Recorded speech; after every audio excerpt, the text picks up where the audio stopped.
They seated me by the cooler, right next to the trash bags. That was my place, not a mistake, not an accident, just the clearest message my family could send without saying a word. My name is Ilana Cross. I'm the second daughter, the one who always showed up on time, dressed appropriately, and carried a thoughtful gift while expecting absolutely nothing. Callista's birthday party was no different. I arrived precisely at 6, hair pinned, gold ribbon around the box, my name left off the seating chart. Again, they had name cards for everyone except me. My father gave me a nod like he was greeting the mailman. My mother clinked her glass toward Callista without so much as a glance in my direction. The only seat left was behind the drink station near the folding chairs and spare napkins. And still I smiled. That's what I'd always done. Smile politely, blend in quietly, get overlooked without anyone feeling guilty about it. Across the backyard, under strings of fairy lights and laughter, Callista stood center stage, sequins flashing champagne flute in hand. She held the mic like it was a scepter. "I just want to thank everyone who made this night possible," she cooed, "especially my amazing team. And of course, my baby sister, Ilana, who's always been incredible at folding chairs." They laughed, every single one of them, including my father, like it was harmless, like it didn't sting. But let me ask you something. What happens when the woman they all dismissed turns out to be the one who signs their paychecks? What happens when the sister who's always in the background quietly owns the company they brag about working for? Stay with me. Let me show you what they never saw coming. The condensation from the cooler had soaked through the plastic table cover and dampened my sleeve. No one noticed. No one offered me another chair. I sat there invisible while Callista floated from group to group like she was born for it, collecting compliments like gold stars. Her laughter sounded rehearsed. Her thank yous were polished and camera ready. She was wearing a birthday queen sash that hugged her waist like it had been tailored just for her. Maybe it had. A woman in a beige jumpsuit leaned down beside me and asked, "Aren't you Callista's assistant or something?" I gave her a polite nod, turned back to my water. Didn't correct her, because this wasn't new. This was just another version of a very old story, one I'd lived my whole life. The one where I was always practical, always dependable, always dispensable. I was the child you only noticed when someone had to take out the trash, the one who didn't need applause, didn't need rides to rehearsal, didn't need her own birthday party. I remember being 12. Callista had a ballet recital that fell on the same day as my birthday. My mom said we'd combine the celebration. What that meant was Callista got a stage. I got a sheet cake with both our names squished onto one side. Someone brought her roses. I got a used book with the price tag still on. When the family gathered for photos, I stood beside her, just hoping for a moment of shared spotlight. My mother frowned. "Honey, can you move to the side? You're blocking the lighting." She didn't notice I stood there another 10 minutes pretending to admire the dessert table, pretending not to blink too fast. That wasn't the last time. In high school, Callista got tutors. I got a vacuum. She got a new Jeep at 18. I got a generic Hallmark card that read, "We hope you find your path." I did find my path. They just never looked far enough to see it. But tonight would be different. There's a certain kind of silence that doesn't feel empty, it feels loud. It hums in your chest like a warning. That's the silence I sat in, still near the cooler, still invisible. Across the yard, they raised glasses to Callista like she'd invented success, like her name alone had pushed their marketing division forward. I watched as her co-workers gushed about her visionary leadership. One man even called her the golden girl of the department. I almost laughed, because I knew the truth. I'd seen the real campaign proposals. I'd declined the very project they were now praising her for because it was recycled, unoriginal, and ethically questionable. But they didn't know that, because no one had ever asked what I really did. Not my parents, not Callista, not anyone who shared my blood. They thought I worked admin, a desk job, answering phones, managing calendars. It was easier to believe that than to admit they'd never bothered to find out. They assumed my silence meant insignificance.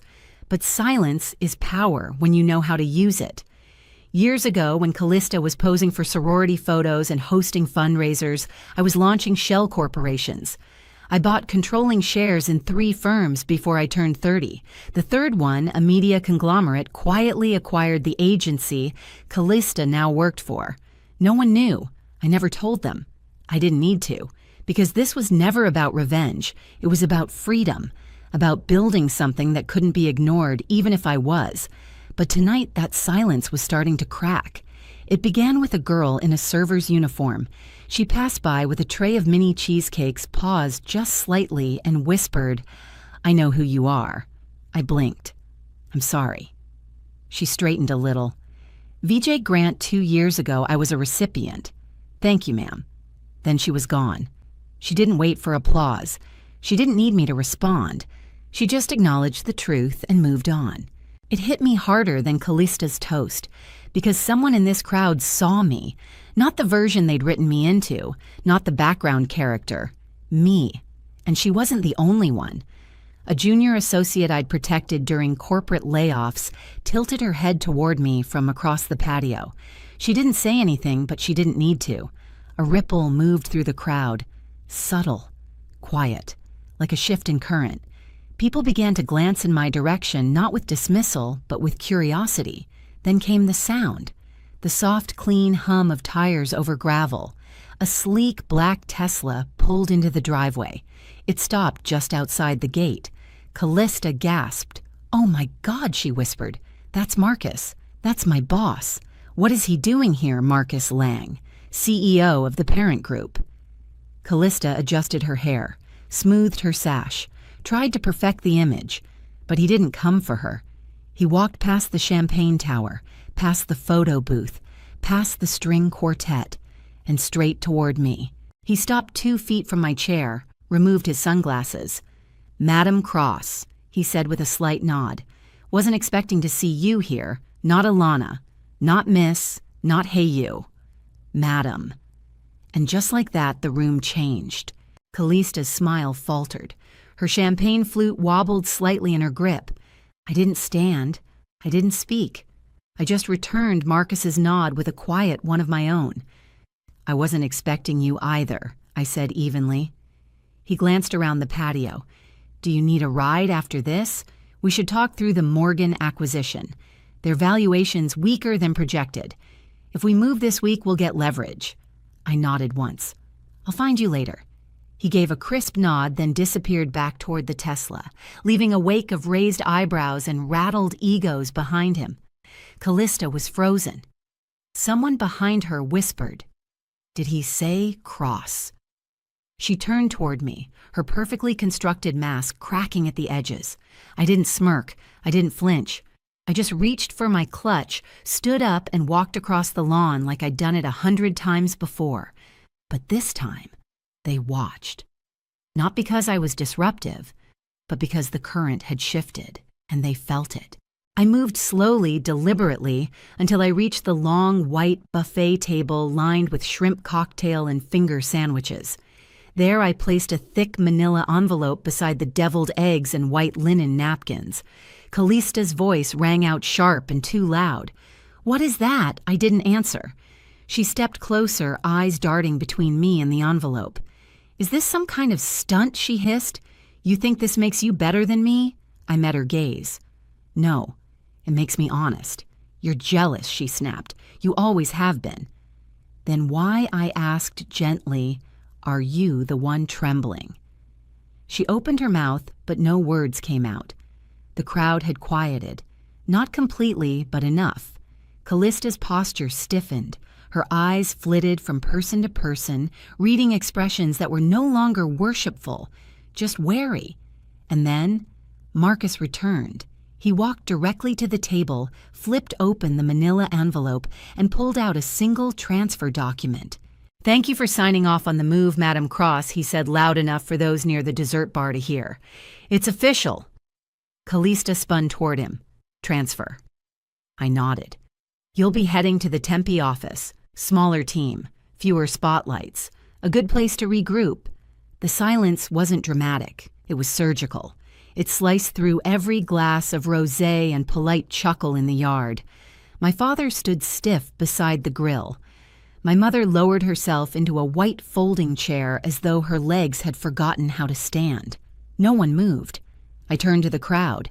Every time you called me too quiet, I said I was building something you couldn't see. A pause. And while you were making jokes, I was signing checks. I didn't shout. I didn't gloat. I let the words land like coins on glass. Then I walked away.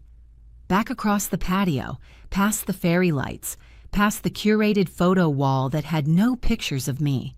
The folding chair near the cooler was still there, still empty, still a message. But I didn't look at it, because now I didn't need their chair. I'd built the room. 3 days passed. No texts, no calls, no recycled excuses about miscommunication, or we didn't mean it that way. Just silence. But this time, the silence didn't feel like punishment. It felt like peace.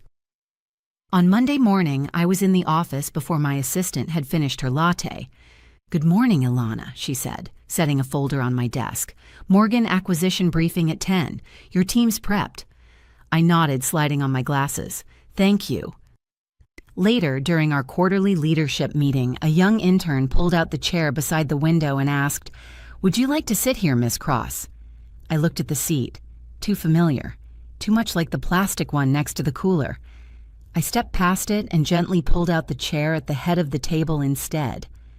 "I think I've earned this one," I said softly. He didn't laugh. He just nodded and helped me adjust it. That afternoon, Marcus stopped by my office. "Callista resigned," he said, casually leaning against the doorframe. "She said there was a misalignment in leadership values." He smirked. "I didn't. I wasn't trying to ruin her," I said. "I just wanted the truth to matter."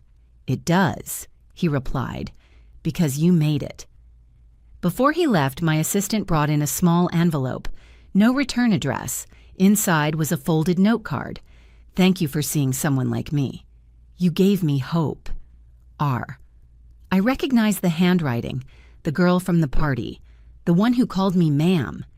I tucked the note in the drawer beside my father's old wristwatch. One reminded me of what time had taken, the other, what I chose to do with mine. Weeks later, I attended a cousin's wedding. This time, my name was printed in gold on a front row seat right beside my mother's. I walked past it. Found a quieter spot by the window, not out of spite, but because I finally understood something. You don't need their chair when you've built the entire room. It's strange the things people remember. They'll recall what color Callista wore to prom, what song played during her wedding dance, even the brand of champagne she served at her engagement dinner. But they won't remember what day I graduated, not because they forgot, because they never asked. For most of my life, I tried to earn their curiosity. I thought if I worked hard enough, if I stayed helpful enough, they might finally wonder what I was really doing. But now I know people don't see what they refuse to look at. And I stopped waiting for them to turn their heads. I made my own lane, quietly, without applause, without spotlight, and certainly without permission. But every once in a while, the truth finds its own way to surface. A month after the birthday party, I was invited to speak on a panel for women in leadership. It was streamed nationally. I didn't promote it, didn't tell my family, I didn't need to, but someone else did. My aunt forwarded the clip in the family group chat. No caption, just a video link and silence. I was introduced on stage as Ilana Cross, lead acquisitions architect for N7 Holdings, overseeing more than $400 in strategic pivots. The same cousin who once asked if I still typed stuff for a living replied, "Wait, that's our Ilana." For once, I didn't feel the need to explain. I let them sit with it. And maybe they still didn't get it. Maybe they never would. But that wasn't my burden to carry anymore. Later that month, the junior associate I'd protected during the layoffs sent me an email, short, sincere. "Thank you for saving my job. I hope I make you proud." She did. She does. And she's not the only one.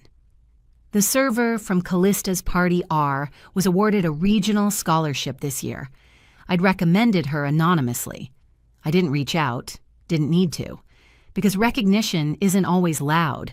Sometimes it's a whisper that reaches someone just when they need it, just like I did, just like I was. I think that's what people misunderstand about legacy.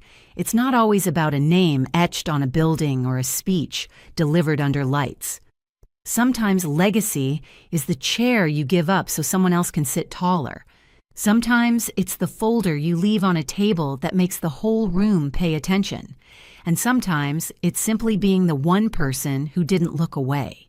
I used to think the worst thing was being forgotten, but I've learned something far more dangerous: being rewritten, because that's what they tried to do. To frame me as the quiet one, the helper, the secretary, the extra, to take my story and file it under someone else's spotlight. But I don't live in their story anymore, and I don't fold chairs unless I choose to. They called me too serious, too sensitive, too private, too much of a mystery, and maybe I was. Because while they were clinking glasses and toasting recycled brilliance, I was doing the work, and the work speaks louder than any toast. There's power in being underestimated. It gives you time, space, silence, the kind of silence where empires are built. I didn't rise in spite of their dismissal. I rose because I stopped seeking their validation, that folding chair by the cooler. It's still in their yard, still waiting for someone too polite to complain, but not me, because now I don't need a seat at their table. I have my own. And when I invite others to it, I remember what it felt like to be overlooked, spoken over, and boxed in.